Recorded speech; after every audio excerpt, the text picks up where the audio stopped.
Hey everyone, welcome to Slow News Day Live. My name is Steve Boykinen. I am here in the Santa Cruz Mountains for get way back in a little bit. We are back on the YouTubes after a week suspension for accurately covering things.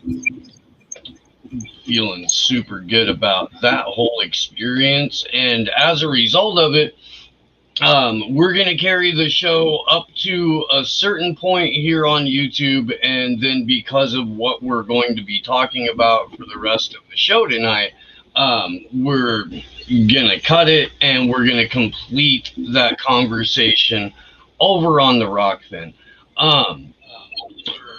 You don't need to sign up for a Rockfin account to actually watch the stream on Rockfin. It's a new feature to the platform. All you have to do is click the link that we're going to drop into the chat many times. Quick reminder that the show is entirely viewer supported. The last week on the YouTubes was or off YouTubes was particularly brutal for us. Didn't realize that. Learned the hard way. Know now.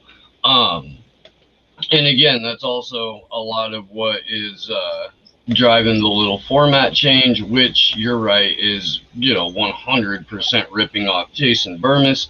But I talked to him on the phone today, and he gave me his blessing.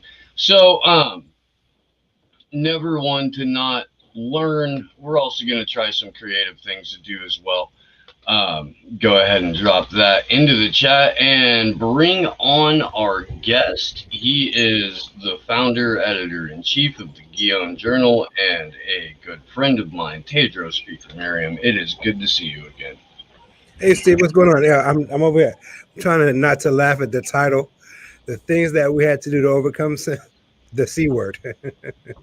Thank you for having me on, Steve. I appreciate you. I figured we could talk a little bit about White Boy Summer. We could talk a little bit about puppies. That we could actually talk some Russia. No, dude, it is insane the world we live in, and like you even saying where you're at in Queens right now might trigger an algorithm because of who we are. Right. Right. It's so goddamn cartoonish, man. You no longer have a YouTube channel, and it's on some bullshit. Yeah, they officially nuked my account after I was never too hardcore in terms of doing stuff on YouTube. I would do one occasionally, but we managed to garner close to 1,800 followers, and those videos. The one thing that hurt is that there's a lot of videos that I did during my tough times in life, right? 6 years ago, I was in, I endured like 2 years of homelessness. And we, my wife and I actually started the Guillaume Journal while I was, still homeless at that time. So there's a lot of videos, testimonies, reflections, the various growth that I went through internally. So those things were on YouTube and they're gone. And I don't think I'll ever be able to get them back. So from that perspective, it kind of bothers me, but oh well, c'est la vie. I mean, it's so weird because ultimately what they're doing is trying to manufacture a past while they're trying to rewrite real time, and it's such an odd concept, but we see it at least in the media every single day, every single hour of every single day, where real time is quite literally being rewritten in front of us. And then one of the things that helps keep people sane is memory. Right. And our memory functions have changed a lot since we got these fucking right. Yeah. And so has along with that recall. So repositories of memory like that YouTube channel, to have that, be completely removed from your experience too, potentially incredibly, not incredibly, but at least like participating in some sort of continued fucking doldrums. Yeah, I mean, for me, I've kind of, if I didn't go through the things I went through 5 years, 6 years ago, it could have been very devastating. I mean, social media is basically like the virtual picture album. It's like somebody coming inside your house and burning up all your pictures for the sin, for people like us, for the sin of doing our job, which is reporting on news, questioning authority. This is what journalism is supposed to be about. Good journalism is not supposed to be copy and paste. Muckrakers back in the 1920s, 30s, 40s, they questioned authority at all times. Now, granted, during World War II, they didn't really question. They kind of went along with whatever the government told them. There was actually like, I don't know, minders that would tell them what to report and what not to report on. Outside of that, though, compared to what we have now, they had journalists that was actually that would walk the beat. And I interviewed Matt Taibbi once, and what he told me is back in his father's day, because I think his dad was a reporter as well. Journalists used to make like 20, 30, 35,000 a year, right? So they were in it for the passion. They were not in it for the profit motive. And so a lot of the reporters back then were blue collar. That they were kind of amongst the people. And compare that to today. What you have mainly are a bunch of East Coast or West Coast quote unquote elites. I call them debates. I do not call them elites. And you have Ivy League school graduates, and they realize mainstream media and quote unquote journalism is a very lucrative business. So it has nothing to do with actually the passion of seeking our truth, the passion of questioning authority, of rooting out corruption. It's all about the cult of personality. And so sadly, what happens in the process is that you have the effect that it has on society is just we're seeing it now. I mean, I'm not going to talk about what we're seeing, but we're seeing it now. Where you have the last check on power is media. If that goes away, then there is tyranny. And sadly, the mainstream media has been checked, not by necessarily government, but by greed and money. And so we are the last line. Independent media are the last line of defense between true tyranny and a modicum of freedom. And even within mainstream, I've lost a lot of respect for a lot of so-called independent journalists because they've kind of done the same thing that mainstream media has done. They're so worried about protecting their access to YouTube and social media. It's very lucrative to be a quote-unquote independent journalist that they self-edit. And so they're not reporting on the biggest story, if not in our lifetime, potentially in the history of humanity, depending on how this plays out. And so they've become that which they've hated. Oh, I couldn't agree more. And it is, I don't know, it's almost like watching the CIA's vision come to fruition with what they were setting out to do as far as media capture goes in Europe, and trying to use the exact same intelligentsia, academia, Ivy League produced, quote unquote, smartest people in the room journalists who have the pedigree and the credentialism in the profession as a I don't know, as a gatekeeping mechanism. Right. Yep. Has been prevalent in journalism throughout, but I've found that it exists incredibly heavily in the independent sphere too, which is really fucking weird, especially when you consider that what independent media traditionally has been people who were more or less street activists, regardless of their education, who were writing about what was really going on and what they were seeing, as opposed to what government or corporation, both, they can't be separated anymore. We're wanting people to hear. We've gone so far afield from that. We've now got like the scions of DNC insiders and Beltway attorneys and shit like that, who are, the independent media and people who are like entirely a degree away from the mainstream space that they left to get that independent credibility. Right. But let me tell you what I've noticed, and even to a point, I've succumbed to this sometimes. I had to check myself, because when you write about politics, right? You write about AOC, that would get a lot of hits. If I write about some local corruption, it won't get as many hits. If I write about Hillary Clinton and I incite people's emotions, no matter what my intention is, I get plenty of hits. But if I write about local business that's really doing good, not as many hits. So it plays on the ego. The ego is it's a bedeviling friend in that way. But some independent journalists have taken the ego and then add on top of it is money. There's a reason why my wife and I refuse to take a penny from advertisement. We could have made plenty of money had we gone down that path, but one cannot serve money and justice at the same time.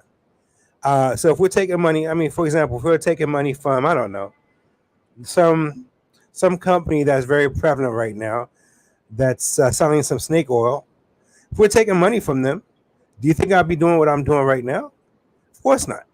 If I'm taking money from Coca-Cola, do you think I would ever write any bad publicity about Coca-Cola or Heineken?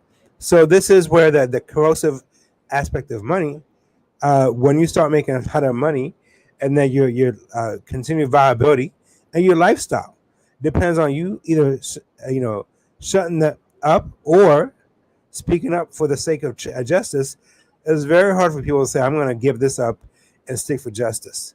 So that's ultimately that's what people say is the love of money that's the root of evil. No, it's actually money that's the root of evil, and it's money that has completely tied up this whole world in a web of lies, a web of greed, and we're consuming ourselves to death because money has become that much of a potent narcotic. No, you're absolutely correct on that one. In fact, in a couple of days, Thursday at noon your time on the East Coast, 9 a.m. over here, we're gonna have Corey Morningstar back on the show, and we'll also be joined by Vanessa Beeley. So I don't imagine I'll be speaking a lot, but Corey wanted to focus on capital. And capital, the way that it's moved, essentially, incorporating the fact that since August of 2019, we've printed 2/3 of all money that we've ever printed. We're quite realistically just shy of 2 years away from printing up to and over, I believe, $30 trillion. That's just money out of thin air. And every single time one of the MAGA crowds goes in on the damn socialists, I start cracking up, dude, because nobody brought more socialism to the United States than Donald Trump. At least since FDR, in terms of dollars, way more than FDR. Oh, yeah. It just all went to the top 0.1%. But trillions upon trillions upon trillions of dollars poured out of the Federal Reserve, all for a very small number of people, relatively speaking. And the MAGA crowd still thinks everyone to the left of Dick Cheney's trigger finger is a communist, doesn't understand that that where we're at right now and what we're headed towards is beyond ideology, outside of accumulation of more wealth and more power, with a little transhumanism mixed in there. Yeah. By the way, let me tell you, this is the the poisonous gravity of ideology, right? Because we see it when people on the right or Trump supporters do it. But if I went and told some, and by the way, I used to believe it too. I used to think Democrats were the good guys, Republicans were the bad guys, until I had a rude awakening by way of homeless shelters, and then I realized, oh my God, they're both the same. But if I go to a liberal and say, actually, you know what, FDR was an asshole, they get triggered. But if you look at what FDR did when the Great Depression happened in 1932, he gets elected. It wasn't Obama that first said, I'm the only thing that stands between you and the pitchforks. It was FDR. He went to the bankers and said, I will save you. Don't worry about it. Nobody's going to go to jail for wrecking the economy. And what FDR effectively did is, after J.P. Morgan and his ilk basically destroyed it's not the world economy, the American economy, and stole, committed larceny on a massive scale. He basically gave American taxpayers, or people the victims, pennies on the dollar. This is what Democrats do best. They cripple you, then they give you a crutch. That's what FDR did. That's his legacy. And if you actually look at the history, he dispossessed Americans of gold, right? And then he made fiat currency. He turned it from I don't know, 800-pound gorilla into Godzilla. This is what FDR did, and he exacerbated the wealth gap in ways never seen before history in terms of American history. But if you try to convince a quote unquote liberal or a Republican a Democrat or a progressive, they will think you're saying some type of heresy. So, but this is truth though. Same thing with Lyndon Johnson.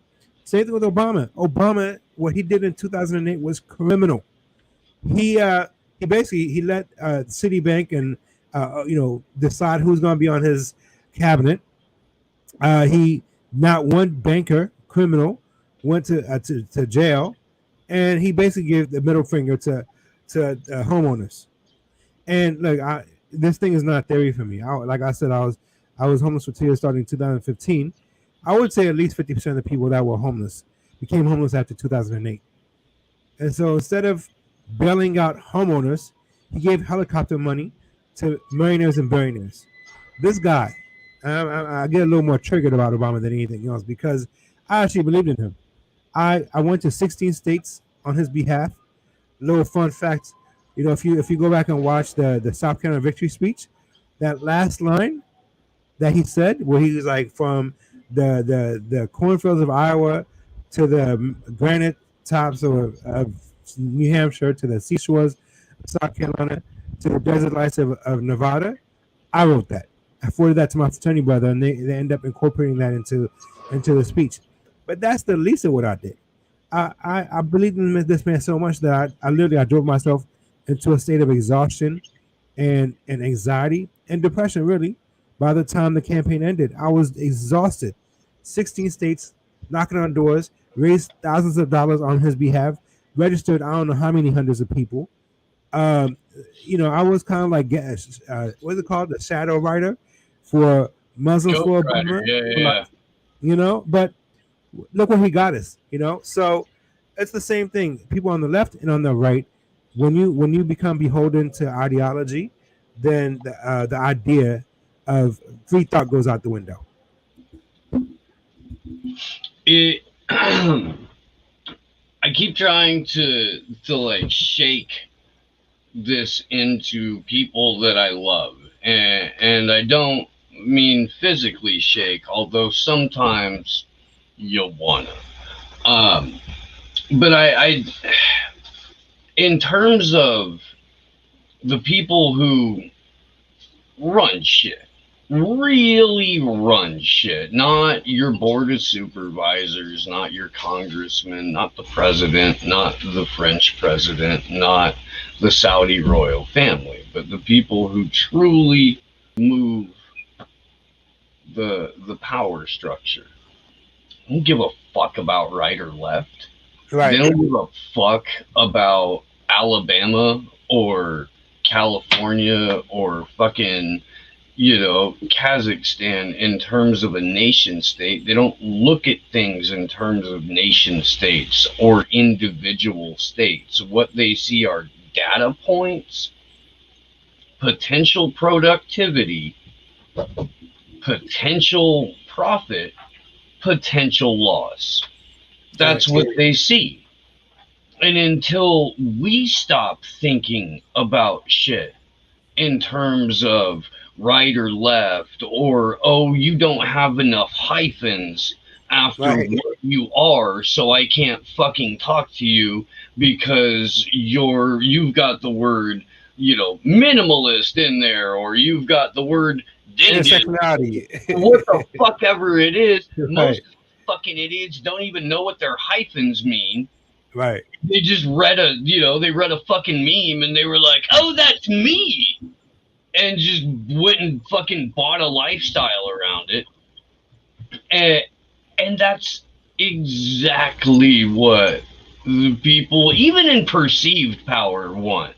Is for all of us to run around and fucking purchase a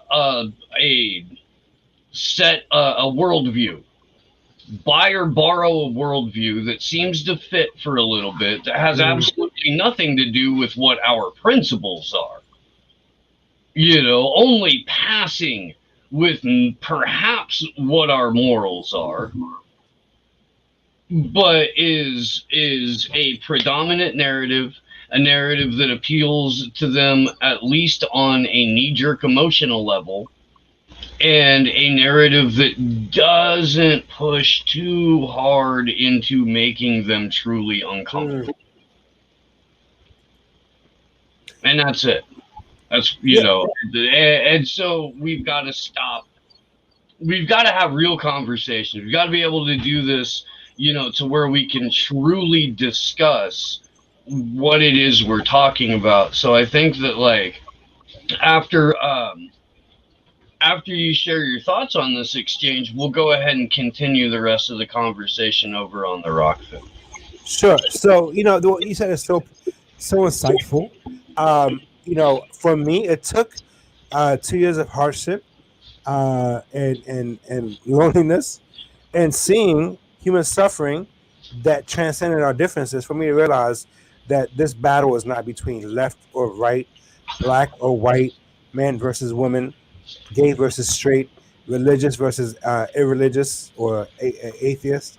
All these labels that have been, some of them imposed upon us. I mean, don't want to get into some controversial things, but all these labels have been imposed. Most of these labels have been imposed upon us, and so we fight each other based on these perceived differences. But if you I've actually done this. I would give five areas, and I would talk to a Democrat and a Republican in two different settings. And I would say, for example, hey, so I'm gonna give you five areas, and let me know if you agree with. Excuse me. If you agree with them. So one, government should not intrude into our lives. Two, we should, as taxpayers, be able to keep more of our income. Three, we should have the right of privacy should be sacrosanct. Four, I don't know. There's two other ones I can't really think off the top of my head. But police, the militarization of the police. That they should not be militarized. And five, no more endless wars overseas and occupying countries that never attacked us. I have yet to find one Republican or one Democrat that said I disagree with any of them. We all agree on the major points. We agree, right? We disagree on different, I would say minor differences, but compared to the overriding issues, we agree. But when the minute that if I said, hey, I'm a Democrat, and then I said those 5 things, Republicans will dismiss out of hand the Hmm. 5 things I said, or at least most of them. If it's the other way, then Democrats would disagree with that. I mean, look at what happened with Trump. Trump said he's against, what do you call him, globalism. That's a very sensible thing. I'm against it too. But because he's Trump saying that, Democrats just dismissed it out of hand. He said he doesn't want to, outsource jobs overseas. He was against TPP, which was a lie because he actually ended up coming around to it. Yeah. But again, sensible thing. He said he doesn't want to keep occupying countries and starting wars overseas. Again, Democrats oppose it because he's Trump. So the problem is not that we don't have common areas of agreement.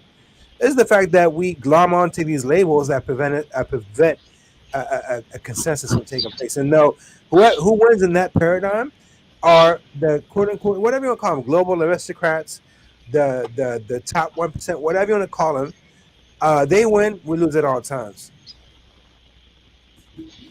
It's true, and that's good. The top 1% is kind of a misnomer too, especially here in California, where you're considered low income in the Bay Area as a family of 4 if you're making less than $147,000 a year. Right. You know, if I'm making $200K a year, I can maybe one time afford to take my family on vacation if I live, in like Cupertino, California, right? Probably not. Probably with all of the other ancillary lifestyle expenses that you have to put out, probably not. That same 200 grand in fucking like Anderson, Indiana, where I'm from, or Anderson, South Carolina, you're living like a fucking king. Okay. And so that disparity, it allows for, like, I don't know, dude. It's so wild. But that's not even my point. Like my point, which I say on the show here a lot, in my opinion, labels are what you put on you so that other people can determine what you're worth to them before they ever have to actually, like, get you home, have a conversation with you, or what the fuck ever. And it is one of those things that we've allowed to fill the place collectively in the country where a spirituality used to be, a system of faith used to be. Society becomes increasingly secular. We focus so much on worshiping politicians, or, like, having our political ideology be our religion, our spirituality, and deified these fucking sociopathic pedophiles for it to fill a void. And I'm not saying that, like, everybody watching needs to drop the show, go get religion, and like, figure shit. But what I'm saying is, like, you can have something that you believe in that's bigger than yourself, that is outside of you, that isn't another completely fallible human being who's in one of the most corrupted environments mankind has ever created, which is the modern political structure. Yeah, it's I call it the devil's loop, because the more you attach yourself to these labels, the more you get away from our common humanity. And if you cannot get to a place of common humanity, then all the protests, all the shouting and screaming and grievance peddling will do nothing. You're actually furthering and empowering the very same thing that you think you're fighting against. Yep. and with that, Sleepy, I'm gonna drop both the GoFundMe link and the Rockfin link in the YouTube chat one more time. We are 100% viewer supported. I really fucking hate this part, so if it sounds like I'm just running through it, it's because I really fucking hate this part. 100% viewer supported. We have a GoFundMe that's out right now. It's the primary way to make sure that we are able to do the show next month. Lots of really cool things coming up this month, especially if we can hit the fundraising goals. I think we've only got like a week left on this one, and we're pretty down. However, I'll be in Colorado starting August 18th. 2 days of Assange events on the 20th and 21st with the Denver Action to Free Assange group there. That's ran by our good friend Kendra. Misty Winston, Sarcasm Stardust, will be with me. Charlie Robinson from Macroaggressions. Hopefully, a number of other people will come out and speak. John Five from the Flowbots, I think, who we had at the Home Run for Julian event with John and Gabriel Shipton last month, or the month. Yeah, no, that was in June. Fuck, man. But that'll be fantastic. August 11th is an International Day of Action for Julian Assange. The U.S. is appealing their appeal, which they won, but they didn't win enough of it, so they're appealing the limited appeal to try and get the full appeal. They're delaying this. The process is the punishment. They're trying to kill a truth teller to ward off future truth tellers. What else is coming up? September 11th, Washington, D.C. in the damn wars. Hit up Magnus on the tweeters at in the damn wars. And get your ass to D.C. September 11th. With that, I didn't even drop the fucking shit. So there's the GoFundMe link, and the Rockfin link is right up in the chat. It's like 4 posts up. So go ahead and give that a clicky click, and we will see you over on the Rockfin. All right, give me a second. For sure. Thanks for hanging out, everybody. This is how most of these shows are going to go from now